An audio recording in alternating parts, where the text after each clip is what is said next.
Allahumma salli ala Sayyidina Muhammad wa ala ali Sayyidina Muhammad wa barik ala Sayyidina Muhammad wa ala ali Sayyidina Muhammad kama barakta ala Ibrahim. Tadi tak sebut. Okey, kita nak baca selawat Ibrahimiyah ya. Yang mana ini adalah selawat paling sempurna yang Nabi SAW bila ditanya, ya Rasulullah, kami tahu bagaimana untuk memberi salam kepadamu, tapi bagaimana untuk kami berselawat kepadamu? Lalu antaranya Nabi menjawab dengan mengajarkan selawat Ibrahimiyah, iaitu selawat Nabi Ibrahim disebutkan sekali sama seperti dalam At-Tahiyat. Sama-sama ya kita baca. Allahumma salli ala Sayyidina Muhammad wa ala ali Sayyidina Muhammad kama sallaita ala Ibrahim wa ala ali Ibrahim wa barik ala Sayyidina Muhammad wa ala ali Sayyidina Muhammad kama barakta ala Ibrahim wa ala ali Ibrahim fil alamina innaka Hamidum Majid. Alhamdulillah.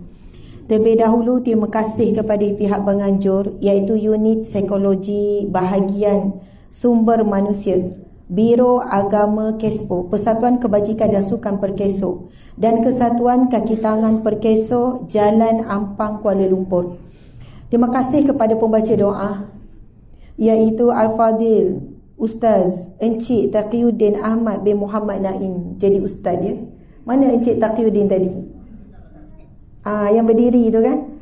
Bila beliau memulakan dengan bismillah, kemudian dengan lagu kan, maksudnya dinasyidkan dengan alunan tu, terus menusuk, terus terasa, Masya Allah. Kemudian beliau baca doa dengan nada biasa. Mula-mula tengah syok dah ni, dengan suara, dengan alunan yang menusuk. Okey, Alhamdulillah, dengan doa yang begitu indah. Kemudian disudahi dengan zikir Rabbana zalamna anfusana wa illam taghfir lana wa tarhamna lanakunanna minal khasirin. Daripada zikir tersebut saya ucap terima kasih kepada pembaca doa, sebab telah memberikan saya beberapa ilham untuk saya berkongsi cerita-cerita luar biasa daripada orang-orang biasa. Dengan zikir tersebut jadi luar biasa. Bahkan ada kisah luar biasa orang bukan Islam yang beramal dengan zikir tersebut, dan ia berdasarkan hadis Nabi yang sahih berkenaan dengan fadilat kelebihan zikir Rabbana zalamna anfusana wa illam taghfir lana wa tarhamna lanakunanna minal khasirin, yang mana itu merupakan zikir Nabi Yunus alaihi salam. Nanti kita akan jelaskan selepas ini.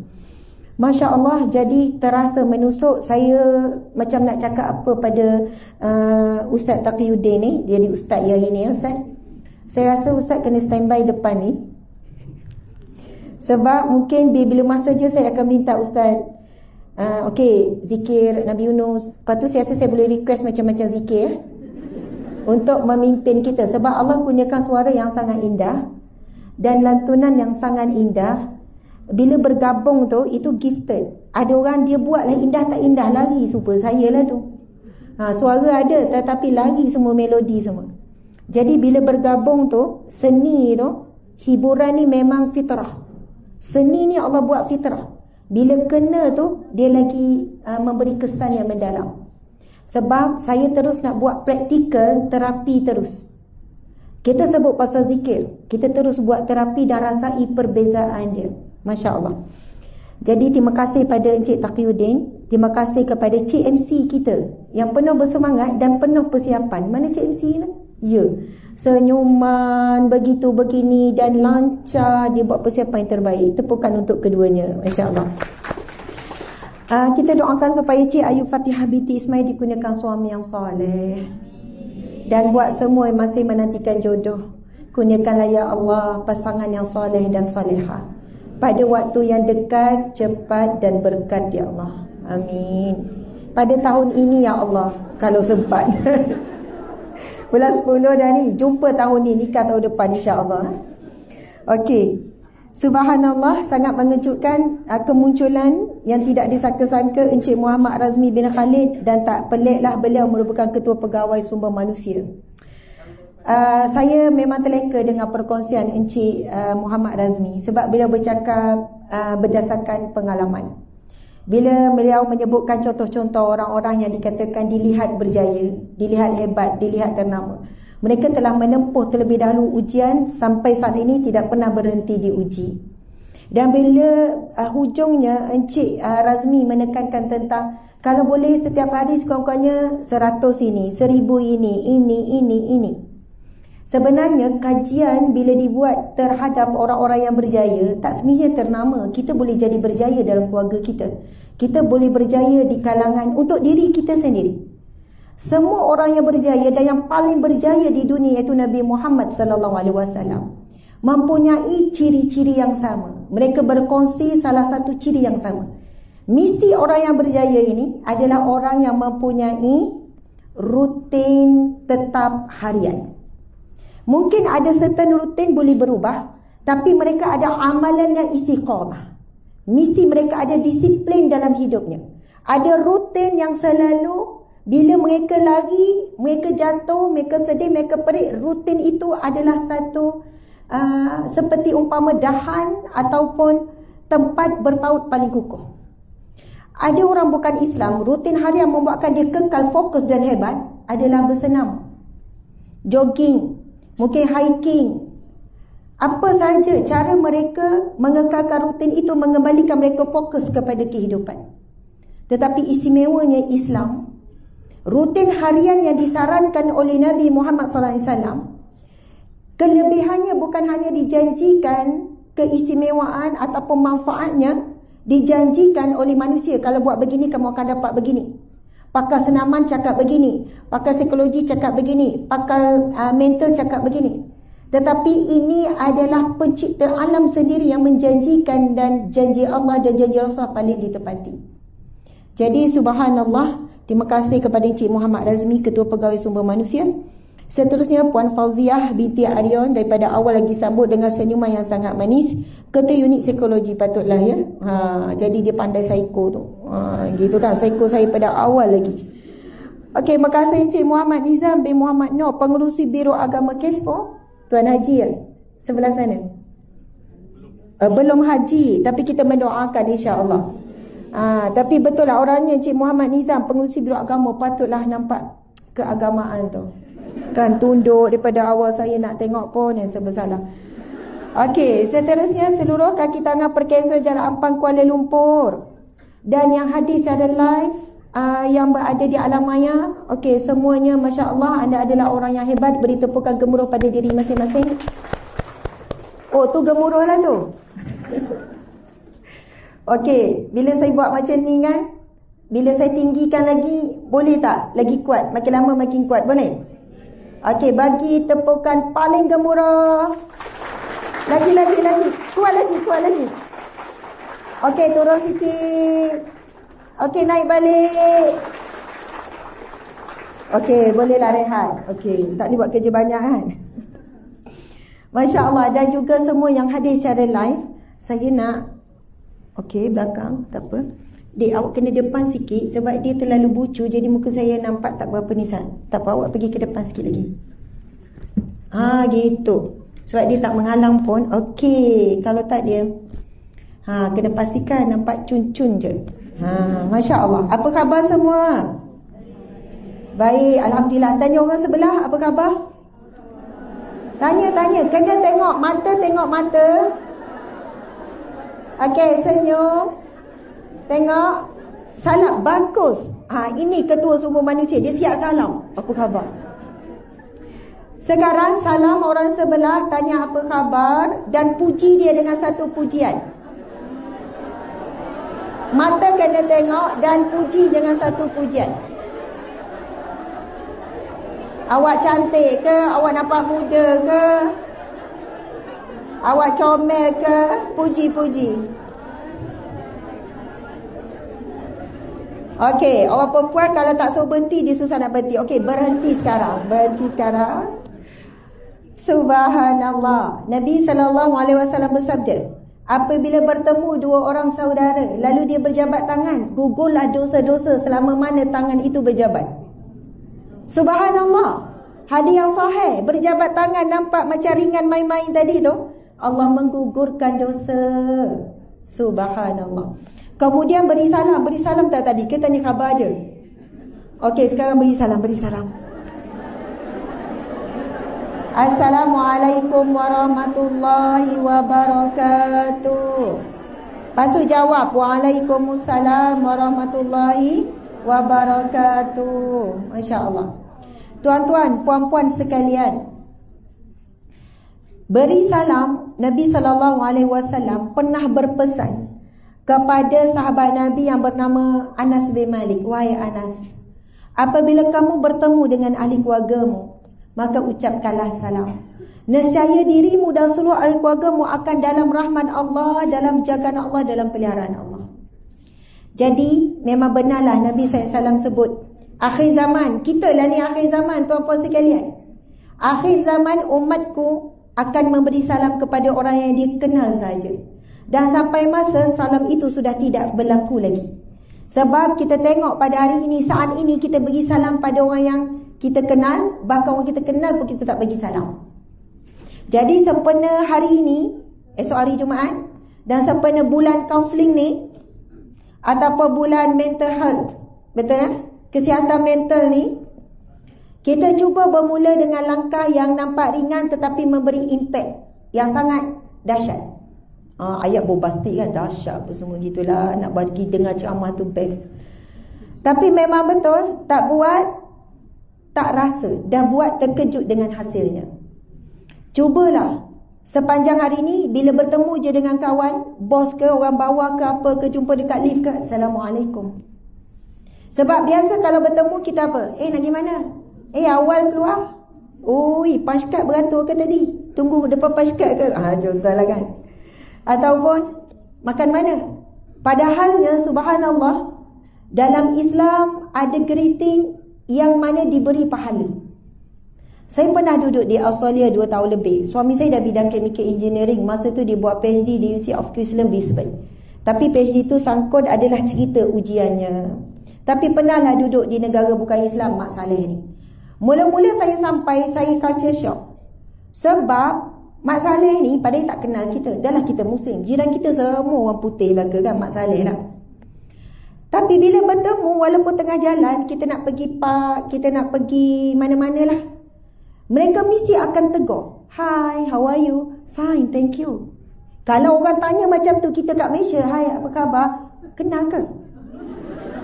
Kalau kita lah, kenal tak, saja tanya khabar. Tanya khabar? Kita pun tengok atas bawah, nampak macam sehat, tak betul rupanya. Bayangkanlah kalau kita cuba buat begitu, pergi shopping kompleks, kita tanya khabar orang.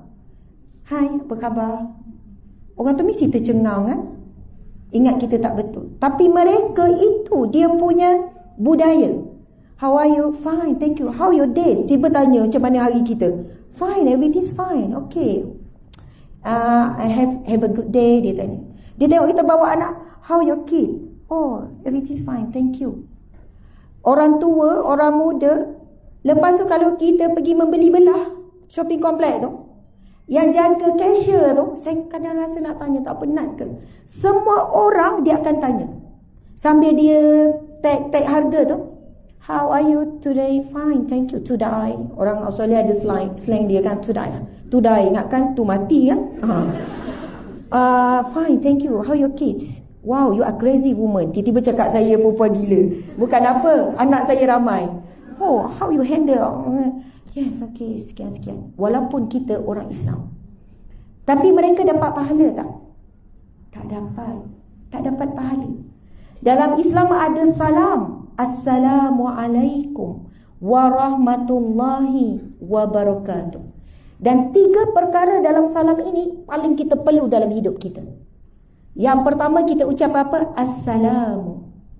Kesejahteraan bagi kamu.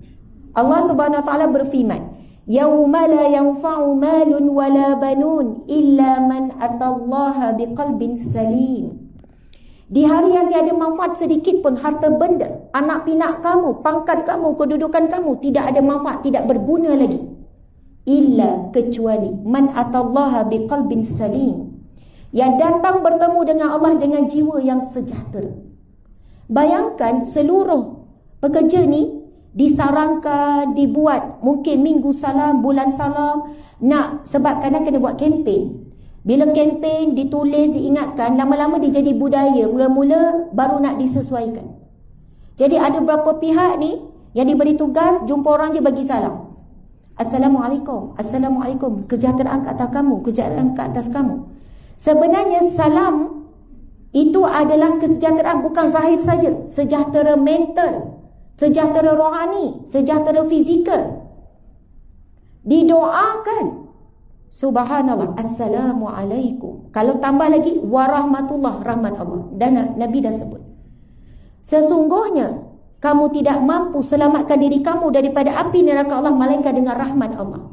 Dan kamu tidak akan masuk syurga melainkan rahmat Allah. Doakan rahmat. Wa barakatuh, dan keberkatan. Tuan-puan sekalian, isteri cantik macam mana, baik macam mana, rajin macam mana, tak ada keberkatan, tidak boleh dibawa ke syurga. Anak bijak, cerdik, nanti kerja pun hebat-hebat, tak ada keberkatan, tidak memberi apa-apa manfaat untuk akhirat kita. Rumah kita itu memang tak boleh bawa ke dalam kubur, tetapi rumah yang berkat, ia akan kekal manfaatnya sampai akhirat. Kereta canggih ke, biasa ke, yang penting berkat. Harta kita yang penting berkat. Sebab itu bila kita doakan Assalamualaikum warahmatullahi wabarakatuh, inilah 3 perkara yang paling kita perlu dalam hidup kita. Keselamatan daripada Allah, rahmat daripada Allah, keberkatan. Sebab itu bila kita beramal, kejutkan isteri, tuan-tuan, para suami sekalian, kejutkan isteri. Assalamualaikum sayang. Doa, first doa, Assalamualaikum sayang, bangun sayang. Pernah tak suami kejut macam tu? Oh, terungnya ni. Tak, Ustazah, sepanjang hayat kahwin 30 tahun saya yang kejut dia, Ustazah. Hai, kalau gempa bumi pun boleh tentu dia bangun, Ustazah. Itu yang saya keluar peti terus sampai pagi tu. Sungguh, beri salam. Kejutkan anak-anak, bagi salam. Assalamualaikum, anak-anak Umi, anak-anak Mama, Assalamualaikum, bangun, Assalamualaikum. Pertama yang keluar doa. Pertama yang keluar doa. Sampai Nabi sebut di antara ciri-ciri ahli syurga, ifsyus salam, yang menyebarkan salam. Ciri ahli syurga orang yang menyebarkan salam. Ada tak dalam pekeso ni, kalau nampak muka dia mesti salam? Mungkin ada. Kalau tak ada, jadilah orang pertama. Maksudnya dah tahu dah, kalau jumpa je dia, dah ready dah nak jawab salam. Sebab dia suka bagi salam. Sampai orang beri gelaran Mr. Salam. Ataupun Puan Salam. Oh, hebat kau didapat gelaran seperti itu. Berebutlah. Kerana sahabat Nabi selalu berebut nak bagi salam dengan Nabi, tak pernah dapat. Sampai ada ketika sahabat Nabi bersembunyi, mungkin sebalik pokok ataupun sebalik bangunan ke, sebab dia kata biar kali ni dia nak bagi salam dulu kepada Nabi. Tetapi Nabi dapat. Nabi nampak dia menyuruh. Bila dia keluar je, Assalamualaikum. Nabi orang paling mulia. Maksudnya pemberi salam jauh lebih baik daripada penerima salam. Yang memberi selamanya lebih baik daripada yang menerima. Jadi berebutlah, jangan bergaduh pula. Saya dulu. Kan? Semalam dah awak, saya pula. Tak apalah, berebut perkara kebaikan. Suami bagi salam dekat isteri. Hari ni suami saya tak ikut. Biasa suami ikut. Tapi dia pun ada urusan banyak dekat pejabat. 13 anak syarikat. Tapi kejap lagi jumpa dia. Sebelum sampai dan kereta, telefon dulu. Assalamualaikum. Dia pun jawab, Waalaikumsalam. Lepas tu saya pun cakaplah. Dia pun okey, macam elok-elok. Cakap. Ya, semua baik-baik. Cakap. Sebab saya tahu dia dengar staff, bunyi suara staff. Sebenarnya saya paksa dia suruh cakap I love you. Sebab orang lelaki kalau tak paksa kadang susah. Kita dulu yang cakap, baru dia jawab tu, belakang tu je. Jadi saya kalau berjauhan macam ni, sekejap je, baru je berjauhan, sejam lepas je. Tapi telefon bila dah dekat sampai, saya akan paksa dia cakap, sila cakap encik, cakap. Dia pun terpaksa, I love you too, terima kasih. Walaupun sekadar beri salam, tetapi dapat doa daripada suami. Kita mendoakan suami, Assalamualaikum warahmatullahi wabarakatuh. Kita doakan keberkatan, kita doakan kesejahteraan, kita doakan rahmat Allah untuk dia. Walaupun sekejap, tetapi ia sangat bermakna, sebab doa itu kita mohon kepada Allah. Ikatan kasih sayang dibina kerana Allah. Okey, tuan-puan sekalian, tajuk kita adalah perjuangan tanpa noktah. Dalam perjalanan tadi pun saya mesej SW saya, supervisor, ada 3 orang SW PhD. Dan PhD saya buat pun dalam bidang kaunseling. Lepas tu bila saya dapat tajuk ni, saya rasa happy sangat saya berkongsi dengan dia orang. Dan saya pun bacalah berapa kajian kaunseling. Dan saya dulu pernah menjadi ketua unit runding cara, memang dalam bidang kaunseling, penolong pengarah bahagian undang-undang keluarga. Setiap hari berhadapan dengan masalah, bukan hanya masalah rumah tangga, tekanan di tempat kerja, masalah dengan ibu bapa, masalah dengan anak, masalah dengan pekerjaan, dengan rezeki dan sebagainya. 4 tahun saya jadi ketua unit runding cara. Memang rasa pekerjaan itu sudah menjadi jiwa. Sebab itu ceramah saya banyak berkenaan dengan bab kaunseling, bab kejiwaan dan sebagainya.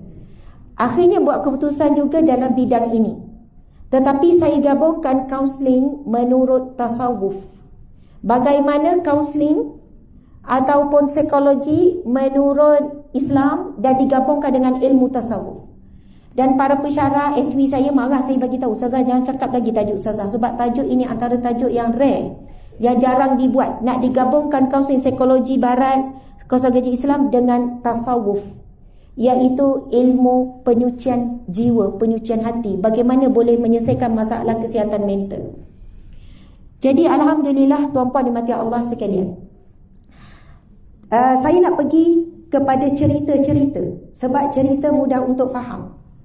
Bila kita sebut tentang mental health, saya pun jadi nak melonjak-lonjak kepala ni.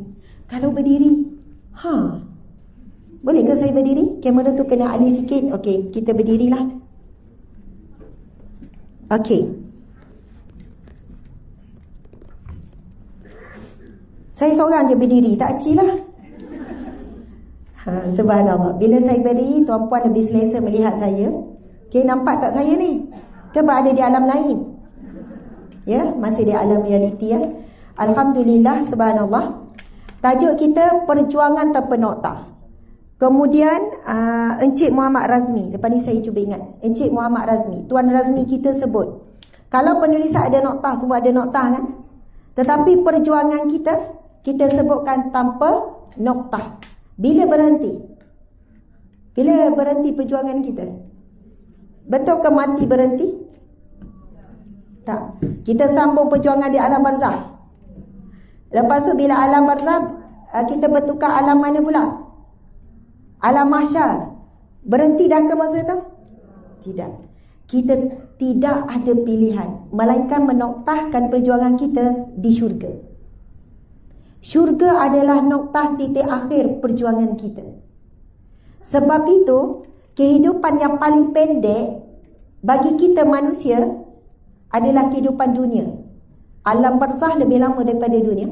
Alam mahsyar lebih lama daripada dunia. Sebab itu di mahsyar, satu hari di mahsyar umpama 1000 tahun di dunia. So, kita tak akan mampu hidup di mahsyar. Tempoh kita hidup di dunia sebenarnya nak dibandingkan di mahsyar tak sampai hanya beberapa minit sahaja. Sebab kita hanya mampu mungkin 60, 70, 80 tahun sahaja. Tetapi kehidupan yang terpenting, yang menentukan kehidupan barzah, kehidupan mahsyar, dan di mana kesudahan adalah kehidupan yang paling pendek ini, iaitu dunia. Saya ulang lagi sekali.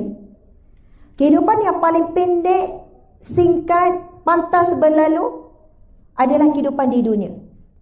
Lebih panjang di barzah, lebih panjang di mahsyar. Tetapi yang menentukan bagaimana kehidupan kita, alam barzah, mahsyar dan di mana kita berakhir adalah di dunia sekarang. Jadi kita masih lagi hidup. Kita masih lagi berada di dunia sekarang. Pegang, betul tak hidup lagi? Hidup Okey, sedar hidup. Bangun pagi, Nabi SAW menyarankan kita sebut apa? Alhamdulillah. Dah tak ingat dah. Alhamdulillah atau amanah. Itu lepas makan ya. Alhamdulillahillazi ahyana ba'dama amatana wa ilaihin nusyur. Apa maksudnya? Segala puji bagi Allah. Alhamdulillahilladzi ahyana, yang telah menghidupkan aku kembali. Ba'da amatana, setelah mematikan aku. Wa ilaihin nusyur, dan kepadanya lah dikembalikan semua. Aku akan kembali. Tuan-puan sekalian, terapi bangun tidur sangat penting menentukan bagaimana keseluruhan hidup kita. Ada hari kita bangun tidur malas. Ada yang awal semangat, ada yang lambat. Ada pergi masjid, ada tak pergi masjid. Ada yang sekian-sekian, tak tahu macam mana, kelang kabut apa semua. Lagi-lagi sejuk pasal aircon, ya Allah. Dengan selimut tebal susahnya nak bangun. Bagaimanapun anda bangun, pukul berapa pun anda bangun, dah lambat nak macam mana, dah lambat, dah ikut rasa malas. Saya pun kadang-kadang macam tu, ikut rasa malas. Tengok-tengok jam pukul 6, tapi rasa, ya Allah, sikit lagi. Okey, bagaimanapun, pukul berapa pun kita bangun teruk, macam mana pun ada harinya begitu, jangan tinggalkan doa ini. Jangan tinggalkan doa ini. Dan baca doa ini dengan khusyuk. Bukan Alhamdulillah. Bukan. Duduk sekejap tepi katil tu, tadah tangan. Alhamdulillahilladzi ahyana ba'da ma amatana wa ilaihin nusyur, dan ucap alhamdulillah, ya Allah, alhamdulillah. Sedarkan diri kita, syukur kita masih hidup. Bermaksud Allah berikan kita tambahan hari untuk kita perbaiki apa kesilapan kita semalam. Untuk kita buat amal kebaikan lagi sehari, untuk buat amal soleh lagi sehari, untuk selesaikan urusan-urusan lagi. Sebab firman Allah dalam Al-Quran, Allah berfirman, apabila, ini firman Allah, Allah menggambarkan, apabila seseorang itu tidur, kitalah tidur, maka keluarlah roh daripada badannya. Maka Allah kembalikan roh itu dan dia hidup kembali. Ataupun Allah menahannya lalu ia mati. Memang benar bila kita tidur roh kita keluar. Dan Allah menahan bagi mereka yang Allah takdirkan untuk mati, lalu rohnya tidak kembali. Sebab itulah kita perlu mensyukuri kehidupan.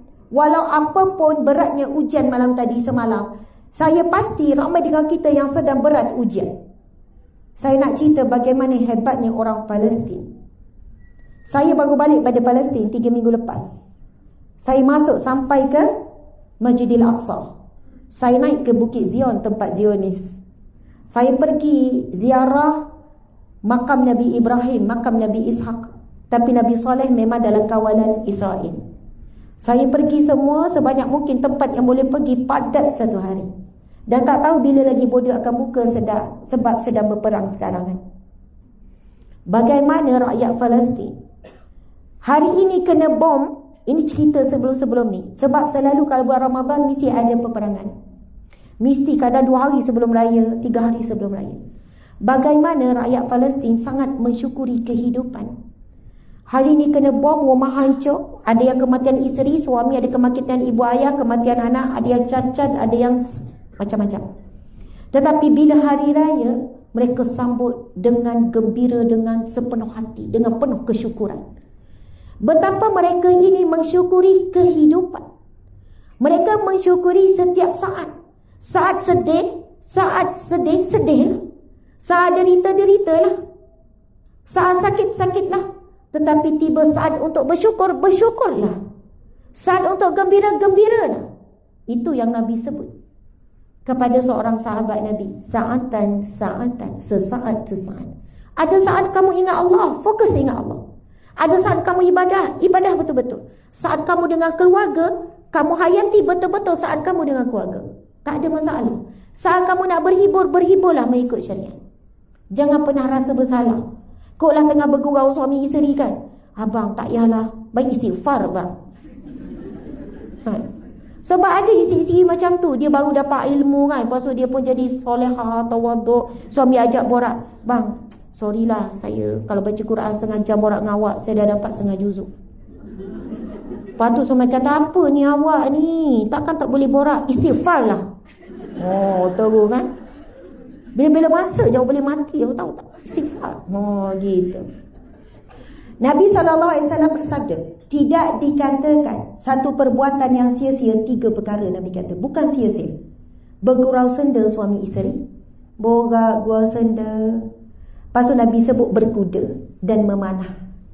Jangan kata orang berkuda sejam 2 jam, buang masa lah berkuda. Baik baca Quran, baik berzikir, baik pergi bersedekah, baik angkat. Tak.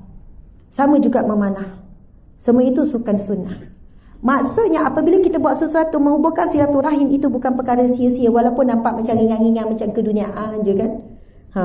Tetapi apabila saling menyuburkan kasih sayang, itu adalah satu sunnah Nabi SAW. Okey, cerita pertama.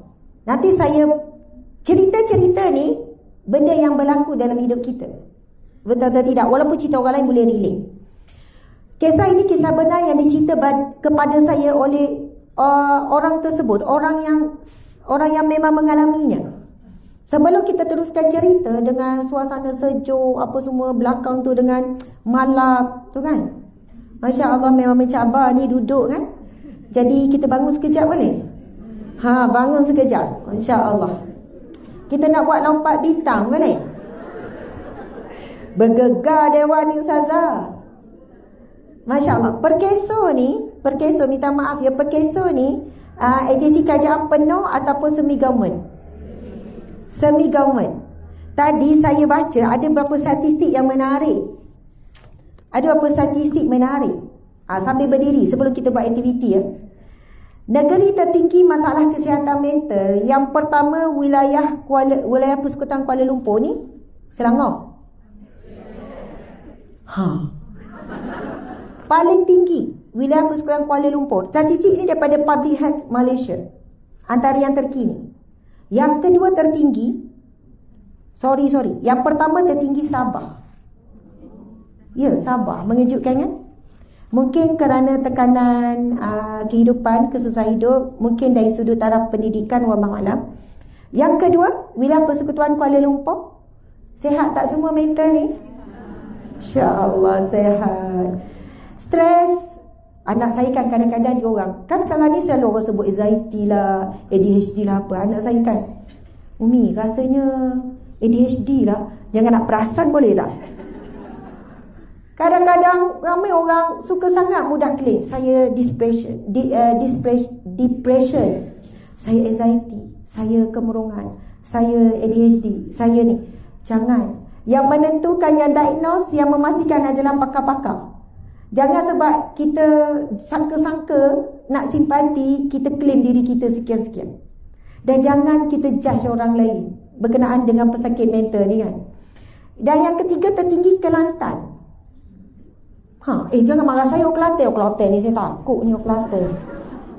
Saya tak takut. Saya sekolah di Kelantan. Adik-adik saya 8 orang sekolah di Kelantan. Saya tunjuk ni ambil daripada Public Health Malaysia. Jadi marah dia orang ya, jangan marah saya. Subhanallah. Dan mungkin ada turutan sekian-sekian. Baik. Lepas tu, antara lelaki wanita lebih tinggi wanita lah. 30% lelaki perempuan, 27% lelaki. Maksudnya lelaki pun ada masalah kesihatan mental. Tapi orang lelaki kadang dinafikan kan tuan, kesian pula orang lelaki kan. Soalnya orang lelaki ni tidak layak untuk sedih, dia kena sentiasa kuat. Sebab yelah banyak sangat tokoh-tokoh lelaki yang hebat, macam Superman kan, Batman, Spiderman, Ultraman lagi hebat kan. Tak, maksudnya padahal lelaki juga perlu dibantu. Banyak lelaki ada masalah kesihatan mental. Kemudian kalau lihat dari segi statistik, dari segi kaum, tentulah Melayu sebab jumlah orang Melayu paling tinggi. Subhanallah. Dan fakta lain, negeri paling rendah masalah mental Perak, Pulau Pinang dan Putrajaya. Saya duk fikir Putrajaya, kenapa Putrajaya? Mungkin sebab jumlah dia sikit. Tetapi nanti saya kupas sikit. Antara pengalaman saya kat Australia dengan kat sini ada persamaan dengan Putrajaya. Why? Okey. Status single lebih mengalami masalah kesihatan mental. Single lebih tinggi. Okey, sila gosok orang single. Okey, tenang, kuat, sabar. Masya Allah. Boleh jadi orang single tak ada tempat meluah. Wallahualam. Okey, bukan bermaksud sakit mental, kesihatan. Faham ya? Dia orang menghadapi tekanan yang kita tak boleh lihat. Kadang orang meremehkan orang single. Alah, kau tak ada laki, kau okey lah. Kau bukan berat sangat, kau tak ada anak-anak. Tapi mereka absorb benda tu jadi tekanan. Wallahualam. Kemudian, dengar ni. Ini ada kaitan soalan saya tadi. Anda sama ada full government ataupun semi government. Jadi anda semi government okey lah sikit ya. Dengar yang ni ya. Penjawab awan. Aduh, tu lawan Terengganu nak kontrol sangat jadi awan. Penjawat awam walaupun peratusan obesiti tertinggi. Kajian peratusan obesiti tertinggi di kalangan penjawat awam. Jadi bila semi government semi obesiti ya. Mungkin maksudnya antara penjawat awam dengan pekerja swasta, penjawat awam lebih banyak kadar obesiti. Dan kita tahu bila obesiti tinggi, dia akan pergi pada penyakit-penyakit lain dan akan beri kesan kepada kesihatan mental. Okey. Mereka mempunyai kesihatan mental paling rendah berbanding pekerja swasta. Berbanding pekerja sendiri ataupun peniaga. Penjawat awam paling rendah masalah kesihatan mental. Mungkin boleh jadi, yalah Ustazah, tengoklah kerja dia orang macam mana. Tapi kita tak boleh meremehkan juga. Mungkin agensi kerajaan, pihak kerajaan berjaya mewujudkan budaya kerja ataupun suasana kerja yang baik. Baik, tuan-puan dimati Allah sekalian. Okey, hilang dah ngantuk sikit kan? Okey, sekarang pusing sebelah kanan. Kanan semua. Letak tangan atas bahu orang depan. Puan dengar ni. Ya, betul. Okey, tak apa, tak sambung pun tak apa. Alah, berialah pula perempuan macam tu. Ya, tak payah sambung. Yang puan ni seorang je sebab tak ada kawan. Perempuan punya suka berkawan, tengah ceramah pun. Okey, urut orang depan. Kalau ada pegang apa-apa, pen ke apa ke, letak atas kerusi. Ada pegang handphone ke, letak bawah, letak atas kerusi. Kesian orang depan. Urut betul-betul. Urut bahu, cekik sikit dia, cekik. Okey, cakap, janganlah tidur. Kat rumah tidur, kat pejabat tidur, kat ceramah tidur. Okey, baik-baik. Lepas tu, ni sikit. Pergi kepada bahu dia sikit. Pergi bahu sikit. Jangan komplain apa-apa. Woi, sadarnya kau. Jangan komplain. Okey. Kalau boleh sekarang urut sikit pinggang dia. Dia lengah tu, dia duduk lagi. Dan jangan komplain. Oi, berlipat-lipat lah pinggang kau ni. Oh, nampak slim, rupanya ada 3. Jangan. Mana yang boleh, mana yang tak boleh, jangan paksa. Okey, last tangan. Kita macam buat kita lubang macam tu. Tepuk, bukan tepuk macam ni. Tapi boleh juga karate dulu. Karate. Kiri kanan, kuat. Sampai keluar angin. Okey, karate. Masya Allah, lega tak? Sedapnya ada orang urut. Lama tak diurut dan tak menurut. Okey. Sekarang kita tepuk. Saya nak sebut tata cara tepuk. Tepuk tu serentak sambil sebut Ya Salam. Kerana nama Allah Ya Salam, Allah yang Maha memberikan kesihatan, kesembuhan dan kesejahteraan. So sebut Ya Salam, Ya Salam, Ya Salam. Tepuk kuat-kuat. Ya Salam, Ya Salam, Ya Salam. Ya Allah, keluarkanlah segala penyakit daripada sahabatku ini. Alhamdulillah. Okey, sekarang pusing kiri. Sebab kesian orang paling belakang tadi tak ada orang urut dia. Okey, urut kuat-kuat, urut ikhlas hati, urut betul-betul bahu, leher dia sikit. Urut leher dia sikit. Masya Allah, sedapnya. Okey, sekarang turun ke pinggang. Okey, urut sikit. Alhamdulillah. Okey, urut. Ikhlas hati, betul-betul. Okey, sekarang naik ke atas balik. Karate. Karate bahu, kiri kanan. Boleh je nak karate pinggang sampai ke bawah? Boleh je minta bahagian mana-mana yang nak. Okey. Sekarang macam tadi tepuk sambil zikir. Ya Salam, Ya Salam, Ya Salam, Ya Salam, Ya Allah yang Maha menyembuhkan. Sembuhkanlah sahabatku ini ya Allah daripada penyakit zahir dan batin. Alhamdulillah. Sekarang pusing depan dan cakap terima kasih kepada orang kiri kanan sebab tolong urut. Okey, duduk. Tak jadi ceramah ni. Okey, harap semua dah kembali ke alam nyata. Tuan-puan, muslimin muslimat, masya-Allah. Kita boleh je nak sebut terima kasih daun ke lagi kalau boleh nak urut lagi. Yang tu boleh buat sesi sendiri ya.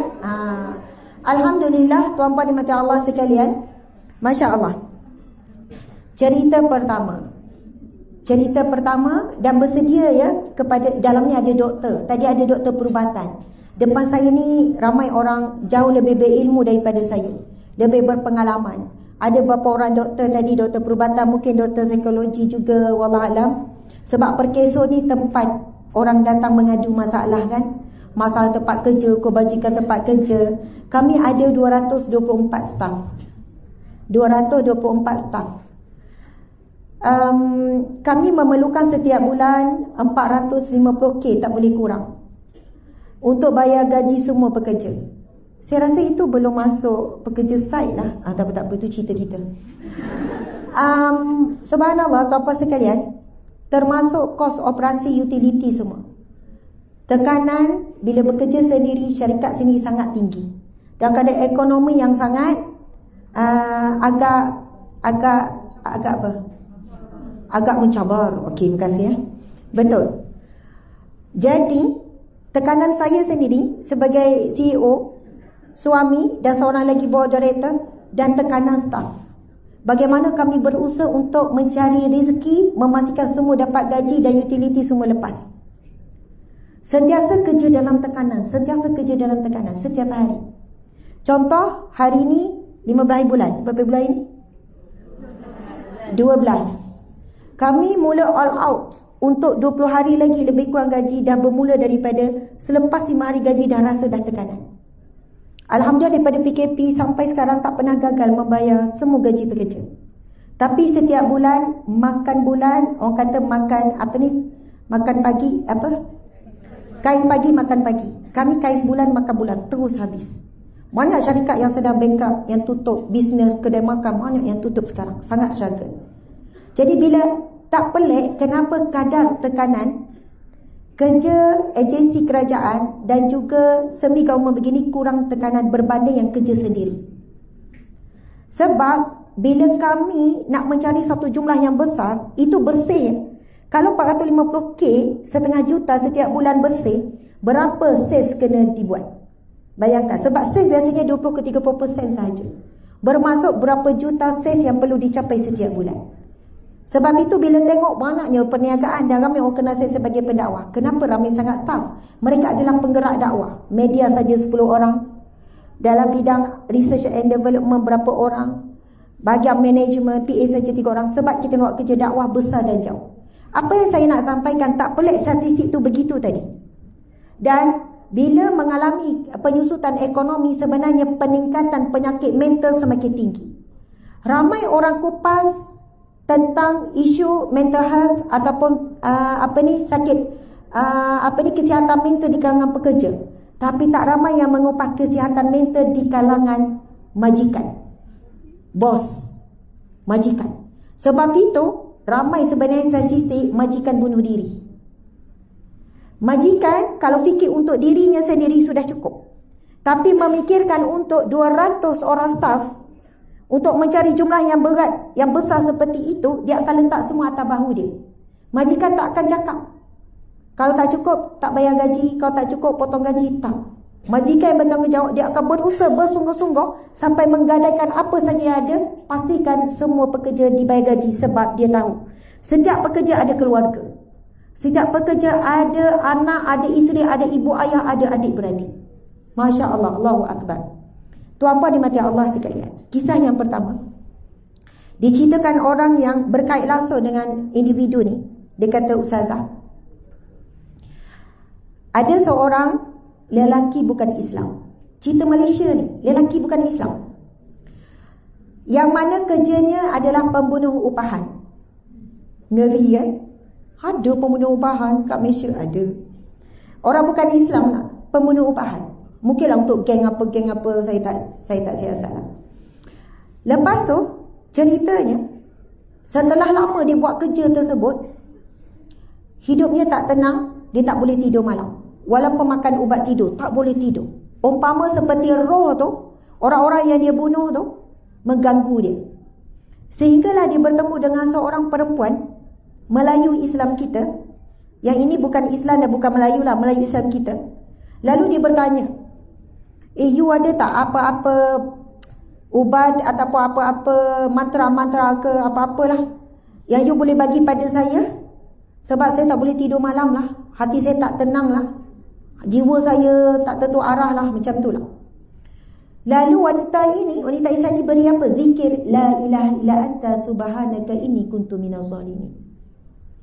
Zikir la ilaha illa anta subhanaka inni kuntu minaz zalimin. Lalu lelaki ni buat, walaupun dia tak faham, dia salin, dia baca, dan dia baca sebelum tidur. Setelah sekian lama, mungkin beberapa minggu, dia jumpa balik perempuan ni, dia kata, you bagi itu ayat apa? Sebab bila I dah buat, I dah boleh tidur malam, hati I tenang. Kisah benar tuan-puan sekalian. Saya dengar, saya rasa goosebump orang kampung cakap. Goosebump tak semua? Buat-buatlah. Susah kisah sejuk. Tapi saya, Allah, hebatnya dia kata. Akhirnya dia pun ceritalah, ini zikir Nabi Yunus sekian. Kemudian akhirnya lelaki ini memeluk Islam dan mengawini wanita ini. Subhanallah. Dia kata, kalaulah dia belum beriman dan dia belum betul-betul percaya pun, Tuhan Allah beri kepada dia ketenangan. Apatah lagi sekiranya dia masuk Islam. Akhirnya dia masuk Islam. Tuan-puan dimati Allah sekalian, pernah dengar kisah hadis sahih riwayat Bukhari Muslim yang Nabi cerita tentang ada seorang lelaki yang telah membunuh 99 orang. Sangat kejam, sangat zalim. Kat sini ada tak orang yang pernah bunuh orang? Tak pernah kan? Ustazah, soalan. Maksudnya kalau bunuh seorang pun dah dahsyat, ni bunuh 99. Tak tahu kejahatan apa yang dia dah pernah buat sampai bunuh 99 orang. Kalau dah bunuh orang punya ramai macam tu, kejahatan lain tu mainan je bagi dia. Lalu dia bertemu dengan ahli ibadah. Ini cerita yang sahih. Lalu bertemu dengan ahli ibadah. Sebab dia dah rasa resah, gelisah apa semua. Ahli ibadah kata, oi, dosa kamu begitu dahsyat, kamu tidak akan dapat pengampunan Allah, kamu buat apa pun. Lalu dia bunuh ahli ibadah tersebut. Cukup 100 orang. Kisah benar, Nabi cerita. Pernah berlaku di kalangan Bani Israel, seorang lelaki sekian-sekian. Dia bunuh ahli ibadah tu, dia nak marah. Padahal nak bertaubat ni. Sempat lagi bunuh. Main-main je bunuh. Cukup 100 orang. Lalu dia pergi bertemu dengan seorang ilmuwan, alim ulama. Lalu dia pun cerita. Dia dah bunuh 100 orang. Dia nak bertaubat, dia nak sekian-sekian. Alim ulama ni suruh dia buat apa? Kamu hijrah. Sekarang kamu pindah. Kamu pindah daripada kampung yang kamu duduk sekarang ke satu kampung orang-orang yang baik. Ini yang saya nak kaitkan dengan apa yang disebut oleh Tuan Razmi. Betul ya? Nama Tuan Razmi kan? Tuan Razmi sebut about circle. Kena ubah circle, kena ubah suasana. Bukan bermakna kita putus kawan. Tapi dalam hijrah, kita mesti ada orang yang boleh membantu kita istiqamah dengan hijrah. Ulama ni kata, kamu pergi pindah daripada kampung kamu sekarang ke kampung yang mana di situ ramainya orang-orang baik, orang-orang saleh. Dalam perjalanan dia nak menuju ke kampung orang saleh ni, dia mati di tengah jalan. Belum sempat taubat. Dia dah menelusuri jalan, dia mati tengah jalan. Lalu datanglah malaikat azab dan malaikat rahmat, saling berebut mayat. Malaikat azab kata, jenazah ini, si mati ini urusanku, aku akan mengazabnya. Malaikat rahmat kata, jenazah ini urusanku, Allah memberikan rahmat kepadanya, pengampunan. Lalu Allah perintahkan apa? Sebab dia duduk macam tengah-tengah antara dua kampung. Allah perintahkan supaya ukur jarak. Dan beza dia dekat dengan perkampungan orang-orang baik, orang saleh, 1 jengkal saja, Nabi kata, sejengkal. Lalu Allah memberitahu pada malaikat, aku mengampuninya, merahmatinya. Segala dosa dia bunuh 99 orang, segala kejahatannya diampunkan Allah. Padahal dia belum sempat buat amal soleh dan amal ibadah. Dia belum sempat betul-betul berubah. Dia baru dalam proses. Betapa nak disebutkan tuan-puan sekalian, dalam proses saja kalau hati itu ikhlas, Allah dah beri dah kelebihan, keampunan. Allah dah beri rahmat. Baru dalam proses, tuan-puan dimati Allah sekalian. Masya Allah. Di kalangan kita ni ada kaki sembang, kerjanya nyembang je. Kerja mungkin 2 jam, 6 jam nyembang. Tapi macam sibuk, dia paling sibuk. Allahu Akbar, penatnya kerja hari ni, alhamdulillah. Okey dah, balik dulu. Okey. Contoh, bukan semua ya. Bukan saya cakap di sini, Pekeso di Zimbabwe ya. Okey, Masya Allah. Lagi 5 minit. Oh, dah nak habis. Oh, lagi 5 minit. Saya ingat baru mukadimah ni. Oh, cerita pertama ada 10 cerita. Boleh ke kalau tambah 10 minit? Boleh 10 minit. Dia kata 5 minit. Subhanallah. Tak tertuarah dah saya ni. Okey, baik. Tuan-puan sekalian. Masya Allah. Kita sikit lagi 5 minit. Sebab ada bekerja. Saya tengok belakang tu ada tabur haji. Memang ada wakil tabur haji. Masya Allah. Lepas tu, itu apa kat situ tu? Sebelah kanan tu ada gambar tu. Tak boleh nak baca. Zakat. Okey, belakang ni ada tabung haji. Lepas tu ada zakat juga. K2SP pertama. Oh, ada banyak agensi. Dan juga saringan tidur sihat. Oh, Pameran tidur sihat. Masya Allah. Ni paling best ni, tidur ni. Kita nak cari berapa banyak fakta menunjukkan kita tak cukup tidur kan. So kita boleh tidur banyak. Mungkin saya boleh sentuh sikit. Saya pernah buat kajian tidur pakai alat semua tu. Buat kajian kualiti tidur. Dan bagaimana menurut, tak masuk intipati ni. Tak apa. Saya nak cerita tadi tu. Apa? Cerita kat mana? Okey, cerita kat mana dah? Subhanallah. Ya? Hamba Allah tadi. Okey. Tuan-puan dan mati Allah sekalian, saya nak kembali kepada Rabbana zalamna anfusana wa illam taghfir lana wa tarhamna lanakunanna minal khasirin. Kepada pembaca doa, boleh nak jemput kat depan. Al-Fadil Ustaz kita bagi tepukan sikit. Okey. Kita nak minta Tuan Taqiyuddin. Betul? Masya Allah, saya ingat nama beliau. Okey, Ustaz Taqiyuddin jadi ustaz sekejap. Ustaz Taqiyuddin memimpin zikir ini. Okey, standby dulu. Perlukan air ke apa ya? Okey, subhanallah, sebab saya nak kupas sikit zikir ini, kisah Nabi Yunus AS. Nabi Yunus AS, tak apa, Encik boleh sila. Dia bersembunyi. Dah kahwin belum ni? Dah, alhamdulillah, Masya Allah. Okey, kisah Nabi Yunus kita tahu. Setelah Nabi Yunus menyampaikan dakwah kepada umatnya, ditolak, ditentang, Nabi Yunus dizalimi sekian. Lalu Nabi Yunus rasa berputus asa dengan umatnya. Lalu Nabi Yunus meninggalkan umatnya. Tetapi sebelum Nabi Yunus meninggalkan umatnya, Nabi Yunus berdoa kepada Allah agar Allah memberikan hidayah, petunjuk, dan Allah mengampuni umat Nabi Yunus alaihissalam. Dan kalau kita baca sejarah, umat Nabi Yunus adalah umat yang Allah ampunkan semuanya dan mereka kembali kepada jalan kebenaran. Tetapi balasan ataupun imbal baliknya, Allah uji Nabi Yunus dengan ujian yang berat. Nabi Yunus naik sebuah kapal, kemudian kapal itu ada berlaku ribut sekian-sekian. Lepas tu untuk stabilkan kapal, kapal lah. Lepas tu dibuang barang-barang yang menjadi pemberat sehingga masih tak stabil. Mereka bincang untuk cabut undi siapakah manusia yang akan dibuang. Lalu tercabut undi nama Nabi Yunus AS. Nabi Yunus pun dicampakkan ke laut. Lalu masuklah ke dalam ikan nun. Untuk kita faham, ikan paus biru, tapi sebenarnya bukan ikan paus biru. Ikan nun ni pun pergi bawah sampai ke dasar laut, tempat yang gelap.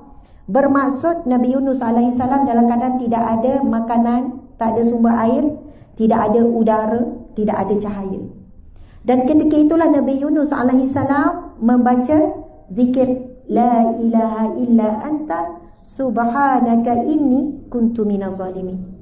Maha suci Allah, subhana. Sebelum ustaz kita memimpin dan kita sama-sama menghayati zikir ini, saya beri maksud supaya nanti bila zikir cuba bawa maksud. Subhanak, macam mana? Subhanaka inni kuntu minaz zalimin. La ilaha illa anta. La, tidak. Ilaha, tidak ada sembahan. La ilaha illa anta, kecuali engkau ya Allah. Bila sebut la ilaha, kita kena faham juga maksud dia adalah tiada sembahan, tiada tempat bergantung, tiada tempat mengadu, tiada tempat mohon perlindungan, tiada tempat mohon pertolongan. Ilaha. Kalau sebut Rabb, itu Tuhan, pentadbir. Bila ilah, tiada tempat bersandar, tiada tempat. La ilaha illa anta, tiada tempat mengadu, mengeluh kecualimu ya Allah. Illa anta, kecualimu ya Allah. Subhanaka, maha sucimu ya Allah. Ini sesungguhnya aku kuntu minaz zalimin, aku menzalimi diriku sendiri. Dulu masa saya tak faham, saya rasa macam tak syoknya nak sebut aku orang zalim. Sebab ayat tu kuntu minaz zalimin, aku orang zalim, aku orang zalim. Lepas tu kita ada penafian dalam hati, aku tak zalim. Aku zalim pada siapa? Soalannya nak mengaku kita zalim tu bukan benda yang mudah. Tetapi sebenarnya maksudnya subhanaka, maha sucimu ya Allah. Apa maksud maha suci? Masa tu cuba membayangkan kita menyucikan Allah daripada segala kekurangan, menyucikan Allah daripada perkara yang syirik. Dan subhanaka ini, maha sucimu ya Allah, maksudnya Allah satu-satunya, tidak ada yang setara dengan Allah. Sesungguhnya aku minaz zalimin, aku menzalimi diriku sendiri. Tuan-puan sekalian, orang yang sampai peringkat sakit mental yang berat, dia sebelum sakit mental yang berat, dia telah melalui fasa menzalimi dirinya dulu. Ini bukan judge ya. Ramai orang marah, orang yang tak dengar betul-betul dia akan rasa saya judge. Sebelum sampai dia mencederakan diri, sampai dia makan pil-pil untuk bunuh diri, sampai dia hilang kawalan diri, lihat dulu history sebelumnya. Mungkin dia menzalimi dirinya dengan dia tak sayang diri dia. Dia buat semua untuk orang lain, semua untuk suami, untuk semua anak. Dia tak fikir diri dia.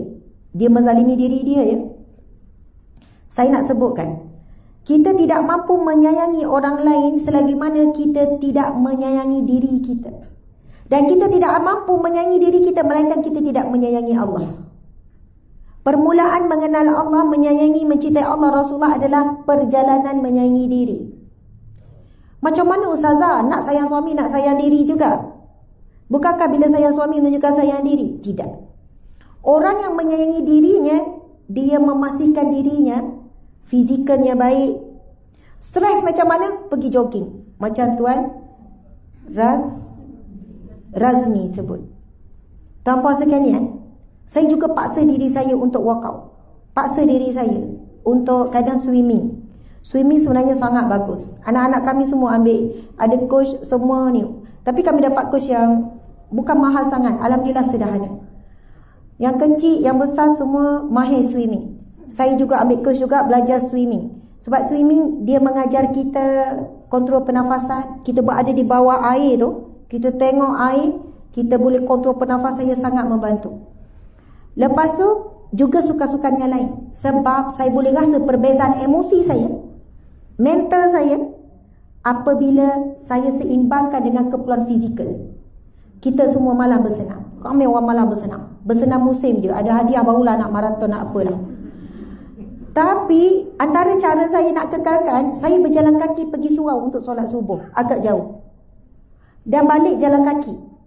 Agak jauh juga. Jadi subuh tu dah start dah tengok alam, bersatu dengan alam, dan hirup udara paling segar adalah udara waktu subuh.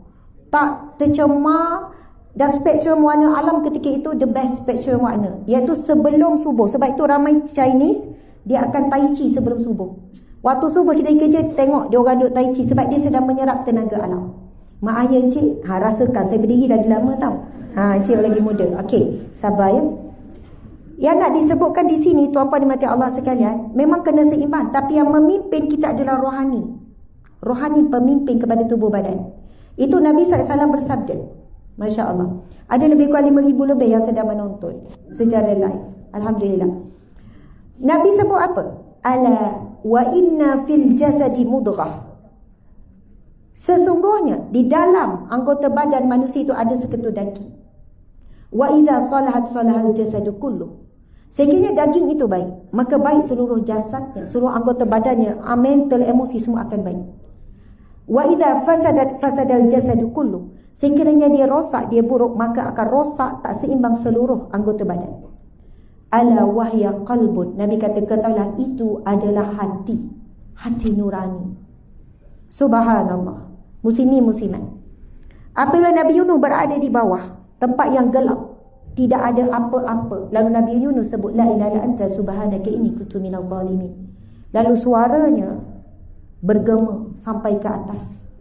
Lalu asbab tersebut, walaupun tanpa udara, tanpa cahaya, tanpa makan dan minum 40 hari, Nabi Yunus dalam keadaan sihat walafiat, dalam keadaan yang baik, dalam keadaan dijaga, dipelihara oleh Allah. Sebab itu para ulama menyebutkan, bila tiba saat kemarau 3 tahun berturut-turut akhir zaman, ini antara zikir yang akan mengenyangkan orang beriman. Ini zikir saat kesempitan, saat sekian-sekian. Dan saya ada pengalaman banyak dengan mu'alaf yang beramal dengan zikir ni. Sebab banyak mu'alaf, mereka diajarkan zikir ni bila masuk Islam. Saat kami ada persatuan yang kami jaga mu'alaf di bawah NGO kita, ada seorang ibu India ni, mu'alaf ni, dia kata malam tu anak dia dah sakit teruk. Tengah malam pukul 2 pagi, suami dia, anak dia memang kritikal, memang ada penyakit jatuh berlubang macam-macam. Dia kata, ustazah, masa tu saya tak tahu nak buat apa. Saya cuma zikir la ilaha illa anta subhanaka inni kuntu minaz zalimin. Saya ulang-ulang. Tengah malam macam tu, jiran boleh ketuk pintu. Assalamualaikum. Padahal dia tak telefon, tak apa, boleh ketuk pintu. Dan waktu tu dengan waktu timing yang sangat tepat, dibawa anak tu pergi ke hospital. Dia kata, ustazah, saya pernah lapar, saya kena buang keluarga, saya tak ada siapa-siapa, saya hidup susah, tapi bila saya lapar saya akan zikir ni, la ilaha illa anta subhanaka inni kuntu minaz zalimin. Tiba-tiba je ustazah ada jiran hantar makanan. Dan saya jumpa banyak lagi kisah yang sangat ajaib dengan amalan zikir ni. Sebab Nabi sebut apa? Barang siapa yang dalam kesusahan, dalam kesempitan, dalam kesedihan, lalu mengucapkan la ilaha illa anta subhanaka inni kuntu minaz zalimin, malaikat Allah akan mengangkat kesusahannya.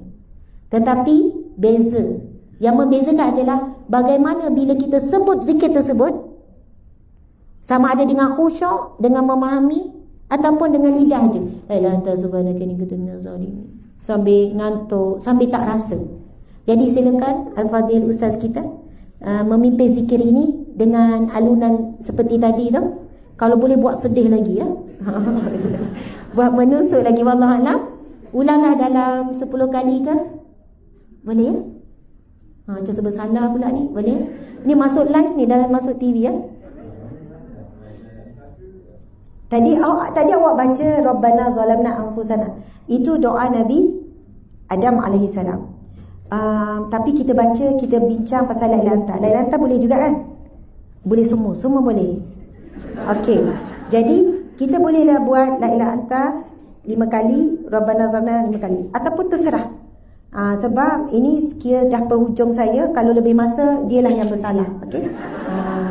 Okey, tuan-puan sekalian, kenangkan dosa kita, kenangkan ujian kita, masalah kita. Kita tak tahu bagaimana zikir ini boleh mengubah situasi kita, masalah ujian kita, tapi yakin pertolongan Allah itu datang dalam pelbagai bentuk. Allah Maha bijaksana bagaimana nak berikan pertolongan kepada kita. Silakan, masya-Allah.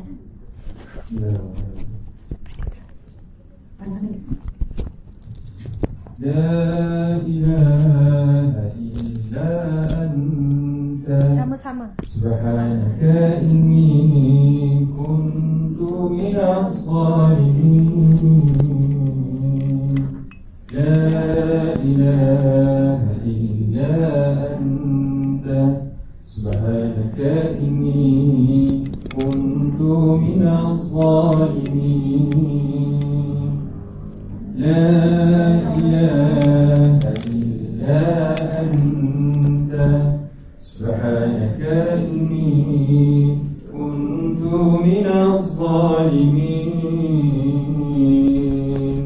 La ilaha إلا أنت سبحانك إني كنت من الظالمين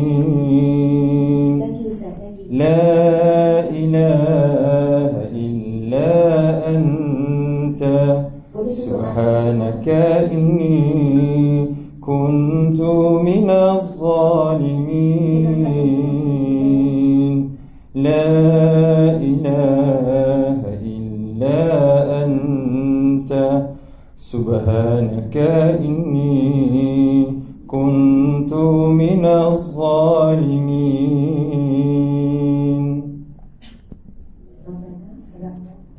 ربنا ظلمنا أنفسنا وإن لم تغفر لنا وترحمنا لنكونن من الخاسرين ربنا ظلمنا أنفسنا وإن لم تغفر لنا وترحمنا لنكونن من الخاسرين ربنا ظلمنا أنفسنا وإن لم تغفر لنا وترحمنا لنكونن من الخاسرين ربنا ظلمنا أنفسنا وإن لم تغفر لنا وترحمنا لنكونن من الخاسرين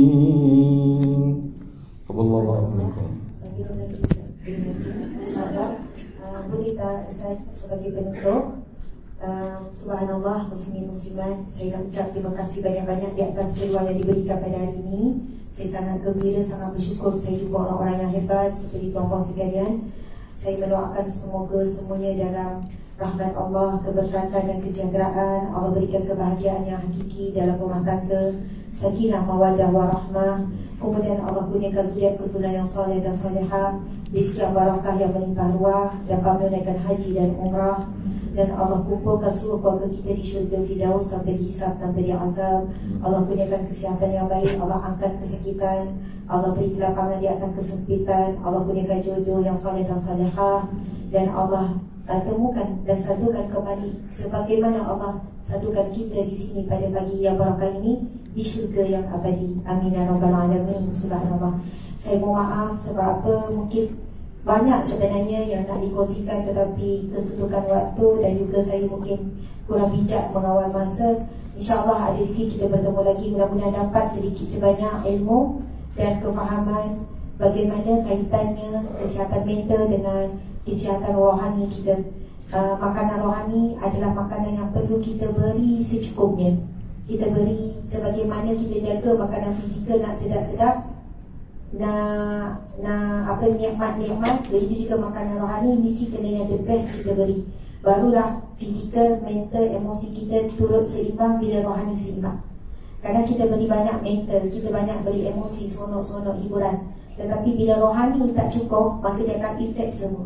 Tapi bila rohani kita power, dia akan berikan yang mana tak balance, dia akan balancekan, insyaAllah. Jadi Ustaz mungkin untuk penutup, pimpin untuk kita berselawat kepada Nabi SAW. Masya Allah. Dulu masa sekolah kumpulan nasyid je.